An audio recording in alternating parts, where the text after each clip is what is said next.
எனக்கு வணக்கம். என்னை பற்றி அவரே நிறைய சொல்லியிருக்காரு. சொந்த ஊர் பொள்ளாச்சி, டெக்ஸ்மோ ஒர்க் பண்ணி சொல்லியிருக்காருங்க. நான் வந்து சொந்த ஊர் தாங்க பொள்ளாச்சி. நான் அந்த ஊரில் வந்து பிறந்தது மட்டும்தான், வளர்ந்தது படித்தது அந்த ஊர் கிடையாது. இந்த பக்கம் ஈரோடுக்கு அந்த பக்கம் நாமக்கல் டிஸ்ட்ரிக்டில் 12வது வரைக்கும் படிச்சிருக்கேன். படித்து முடிச்சுட்டு பொள்ளாச்சி பக்கத்தில் கோயம்புத்தூர் டவுனு, அதனால் அங்கே போனால் நிறைய தொழிற்சாலைகள் இருக்குது. அங்கே போனால் ஒரு நிரந்தரமான வேலை கிடச்சி நம்ம ஃபேமிலி நண்பனான்னு சொல்லி தான் கோயம்புத்தூர் போனேன். 17 வருஷம் கோயம்புத்தூர் ஒர்க் பண்ணிட்டு இருந்தாங்க. நான் வந்து நிறைய சத்தியமங்கலம் செய்கிற விவசாயத்தை பயன்படுத்துவாங்க மோட்டார், இந்த கிணத்து மோட்டர், போர் மோட்டரு, தொட்டி தண்ணி எடுத்து அந்த மோட்டர் தயாரிக்கும் கம்பெனியில் 17 வருஷம் ஒர்க் பண்ணேன். கடைசியாக நான் ஒர்க் பண்ண கம்பெனி டெக்ஸ்மோ மோட்டர் கம்பெனிங்க. என்னோட சம்பளம் வந்து மாதம் 10,000 ரூபாய். பர்மனெண்ட் வேலை. என்னோட வேலை வந்து நிரந்தரமான ஜாப் தான். பர்மனெண்ட் ஜாப்னா தெரியும் உங்களுக்கு. இஎஸ்ஐ பிடிப்பாங்க, பிஎஃப் இருக்கும், கிராஜுவேட் இருக்கும், பென்ஷன் இருக்கும், போனஸ் இருக்கும், வருஷத்துக்கு 2 செட் யூனிஃபார்ம் தருவாங்க, எல்லா சலுகையும் இருக்கும். ஆனால் அந்த 10,000 சம்பளத்தை வாங்கி கோயம்புத்தூர் டவுனில் என்னால் ஒரு சேவிங்ஸ் எடுத்து பண்ண முடியும். அதை பணத்தை மிச்சம் பண்ண முடியல. 1 லட்ச ரூபா கடன் பிரச்சனை, என்ன பண்ண தெரியல. எனக்கு கிடைக்கிற வேலையெல்லாம் ஒயரிங் வேலை, பிளம்பர் வேலையெல்லாம் செய்வேன். லீவுனால பெயிண்டிங் வேலை கிடைச்சா கூட போவேன். ஏதோ ஒரு வகையில் வருமானம் பண்ண, அவ்வளோதான். அப்போ என் ஃப்ரெண்ட் என்ன பண்ணாரு, டெக்ஸ்மோல வேலை செஞ்சவர் டிரான்ஸ்இந்தியன் மீட்டிங் பார்த்து வந்து அவர் ஜாயின் பண்ணிட்டு என்ன வந்து கூப்பிட்டே இருக்காரு மீட்டிங். நான் 1 மாதம் மீட்டிங் பார்க்க வரவே இல்லை. ஏன்னா முன்கூட்டி எங்களை சொல்லிட்டாரு, பணம் கட்டி பொருள் வாங்கன்னு சொல்லிட்டாரு. ஏற்கனவே 1 லட்சம் கடன் வேறு, இன்னைக்கு போய் எங்க போய் கடன் வாங்க சொல்லிட்டு தான் நான் மீட்டிங் ஆள் வராமலே இருந்தேன். அவர் என்ன பண்ணாரு, 1 மாதம் என்ன விடாம கூப்பிட்டே இருந்தார்.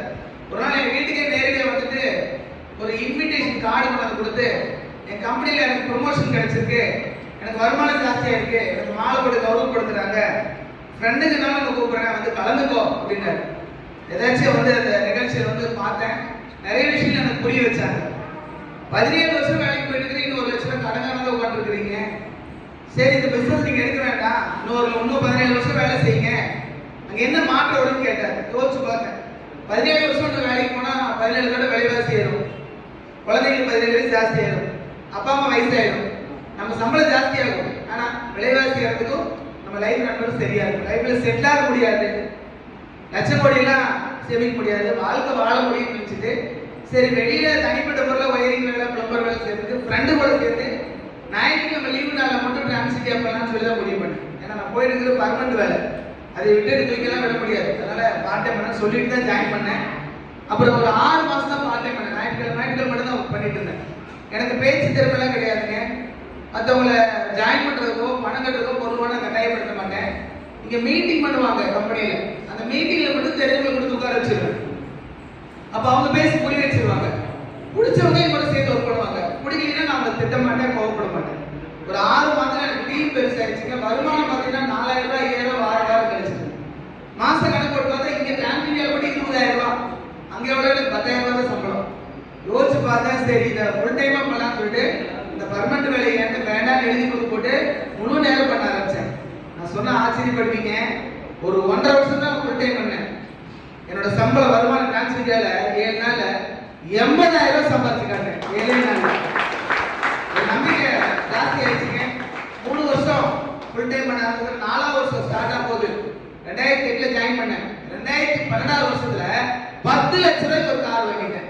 நீங்க எங்க போனாலும் அந்த கார் தான் போக முடியுங்க. வெளிநாடுலாம் கம்பெனி மூலியமா மலேசியா போயிருக்கேன், தாய்லாந்து போயிருக்கேன், துபாய் போயிருக்கேன். தாய்லாந்துல ஒரு 3-4 தடவை போயிட்டு வந்திருக்கேன். ஒரு 16 விமானங்களை பயணம் பண்ணியிருக்கேன். நிறைய முறை ஆகாயத்தை பார்த்துருக்கு, விமானத்தை பார்த்து நம்மலாம் இங்கே போக போகிறோம்னு நினச்சிருக்கேன். வேலைக்கு போகும்போது அன்னைக்கு அது சாத்தியமாக இருக்கு.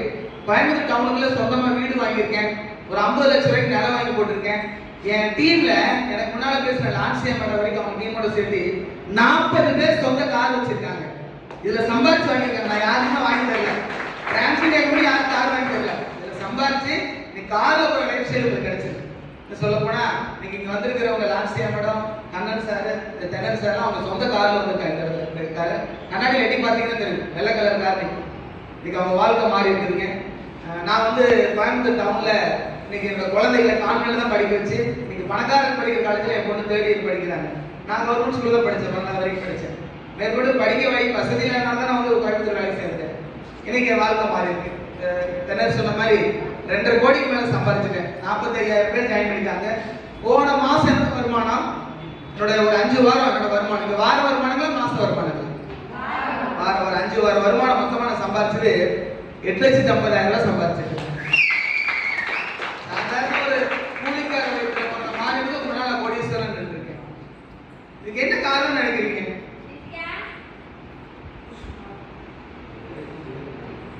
17 வருஷம் நான் வேலைக்கு போயிருக்க சொன்னேன் இல்லைங்களா? அங்க நான் உழைக்காம இருந்தேனா, முயற்சி பண்ணாம இருந்தேனா, எனக்கு அந்த திறமை இல்லாம இருந்துச்சா? டெக்ஸ்மோ கம்பெனில எனக்கு 10,000 சம்பளம் தரேன்னா எனக்கு ஒரு உற்பத்திக்கான ஒரு திறன் இருக்கணுமா இல்லைங்களா? இவ்வளவு மோட்டார் வந்து கம்ப்ளீட் பண்ணி கொடுத்தா எனக்கு சம்பளம் தருவாங்க. ப்ரொடக்ஷன் ஒன்று இருக்குமா இருக்காருங்களா? இப்போ டெய்லர் வேலைக்கு கூட எனக்கு துணி தைச்சாதான் எங்களுக்கு சம்பளம் தருவாங்க. இல்லை ஆமாவா இல்லைங்களா? அப்போ வெளியில எங்கேயுமே நமக்கு ஒரு டார்கெட் கொடுப்பாங்க, அதை முடிச்சாதான் சம்பளம் தருவாங்க. அப்போ அங்க நான் சம்பாதிச்சது இங்க லட்சத்தில் சம்பாதிக்கிறது கோடி சம்பாதிக்க என்ன வித்தியாசம்னா ஒண்ணுமே இல்லை. உங்களுக்கு ஈஸியா புரிய வைக்கிறேன், சிம்பிளா புரிய வைக்கிறேன். இப்போ நம்ம உட்கார்ந்து இருக்கிற பில்டிங்ல 2வது மாடியில் உட்கார்ந்துருக்கிறாங்களா? உட்கார்ந்துருக்கிறாங்களா? இல்லை ஆமாவா இல்லைங்களா? ஒரு மாடியில் உட்கார்ந்துருக்கோம், பரவாயில்ல, முதல் மாடின்னு வச்சுக்கலாம். இப்போ இந்த பில்டிங் கட்டுறதுக்கு முன்னால இந்த இடம் எப்படி இருந்திருக்கும்? காடா இருக்கு கட்டுங்களா? இந்த பில்டிங் யாரால சேர்ந்து கட்டினாங்க? எவ்வளவு அழகா இருக்கு பாத்தீங்களா பில்டிங்? யார் சேர்ந்து யார் கட்டினாங்க? யாரால சேர்ந்து இந்த பில்டிங் கட்டினாங்க? சித்தாளு, மேஸ்திரி, மேஸ்திரி, என்ஜினியர் கட்டுங்களா? ஆமா தானே? இந்த 4 பேர் சேர்ந்து கட்டினாங்க. இதுல கடுமையா உழைச்சது யாரு? சித்தாள் கட்டுதானுங்க. அப்ப உங்களுக்கு இந்த பில்டிங்கான டிராயிங் கொடுத்து உங்களை வச்சு வேலை வாங்குறது யாரு? இதுல யார் 4 பேர் சம்பாதிச்சு போவாங்க? என்னங்க? ஓனர், என்ஜினியர் கட்டுங்களா? அப்ப என்ஜினியர் வந்து சித்தாள வச்சு ஏமாத்துறாரா? அப்படியெல்லாம் சொல்லக்கூடாது. அவர் படிச்சிருக்கிறாரு, உங்களுக்கு வேலை கிடைச்சு. என்ஜினியர் இந்த பில்டிங்கான கான்ட்ராக்ட் எடுக்காம இருந்தா சித்தாளுக்கு வேலையே கிடையாது. ஆனா சித்தாள் இல்லைன்னா இன்ஜினியர் பில்டிங் முடிக்க முடியுமா? 2 பேர் சேர்ந்தா பில்டிங் உருவாக்குறாங்க. ஆனா ஒரு சில பேர் கடுமையா உழைக்கிறாங்க, ஒரு சில பேர் ஸ்மார்ட் ஒர்க் பண்றாங்க. இப்ப நான் ஒரு கை கட்டுறேன், சத்தம் கேட்குதுங்களா? 17 வருஷம் இப்படிதான் நான் ஒத்தாளா கஷ்டப்பட்டேன்.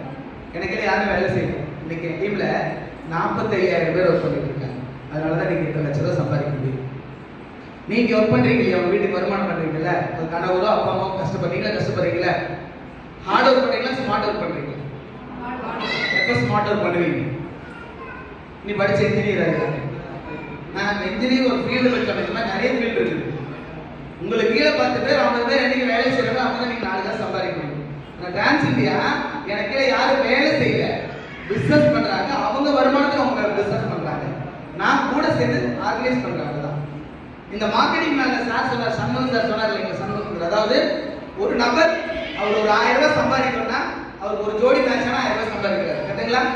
அதே நபர் 3000 ரூபாய் சம்பாதிக்கும் போது ஏசில ஒரு 1000 ரூபாய் சம்பாதிக்க வைக்கிறாரு, பீஸ்ல 1000 ரூபாய் சம்பாதிக்க வைக்கிறாரு கரெக்டுங்களா?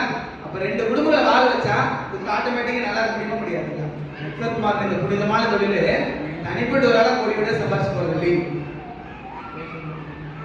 தனிப்பட்ட ஆளா முன்னேறது இல்லைங்க, டீமோட சேர்ந்து முன்னேறலாம். இந்த வியாபாரம் குறிப்பா இங்க பெண்கள் அதிகமா இருக்கிறீங்க.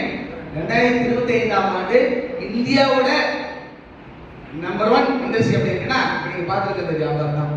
பெண்கள் அதிகப்படியான பேர் வந்து விரும்பி செய்யலாம். ஏன்னா ஹார்ட் ஒர்க் இல்லை. ஒரு நபருடைய வியாபாரத்தை புரிய வைக்கிறது கொண்டு உட்கார வச்சா குடிச்சா சேர போட கூடி கீழே ஒரு பப்ஸும் டீ வாங்கி கொடுத்தா வேலை பண்ணி வச்சாங்க. ஒரு நஷ்டம் கிடையாது. பக்கத்தில் நஷ்டம் ஆகுமா? எந்த நஷ்டம் கிடையாது.